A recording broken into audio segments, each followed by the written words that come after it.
السلام علیکم ورحمۃ اللہ وبرکاتہ۔ بسم اللہ الرحمن الرحیم۔ عزیز طلبہ، تفسیر کے آج کے سبق میں ہم وَإِذَا مَسَّ الْإِنسَانَ الضُّرُّ سے شروع کر رہے ہیں۔ توجہ فرمائیے۔ اعوذ باللہ من الشیطان الرجیم، بسم اللہ الرحمن الرحیم۔ وَإِذَا، اور جب مسّا پہنچتی ہے الانسان انسان کو، الضر کوئی تکلیف، دعانا وہ ہمیں پکارتا ہے،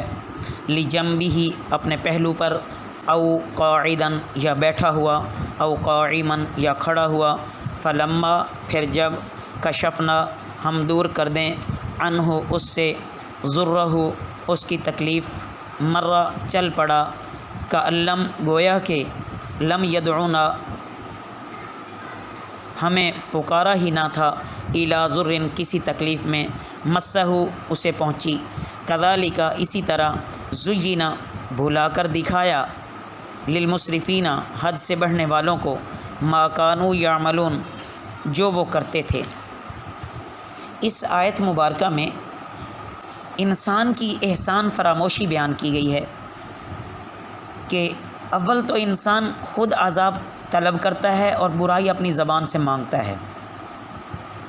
مگر کمزور اتنا ہے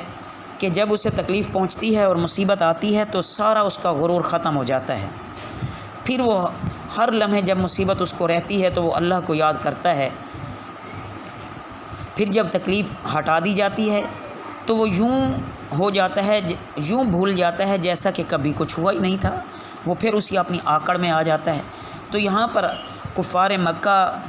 کو رسول اللہ صلی اللہ علیہ وسلم کی مخالفت کی وجہ سے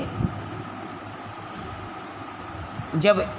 ان پر مشکلات اللہ رب العزت کی طرف سے آئیں تاکہ یہ متنبہ ہو جائیں، تو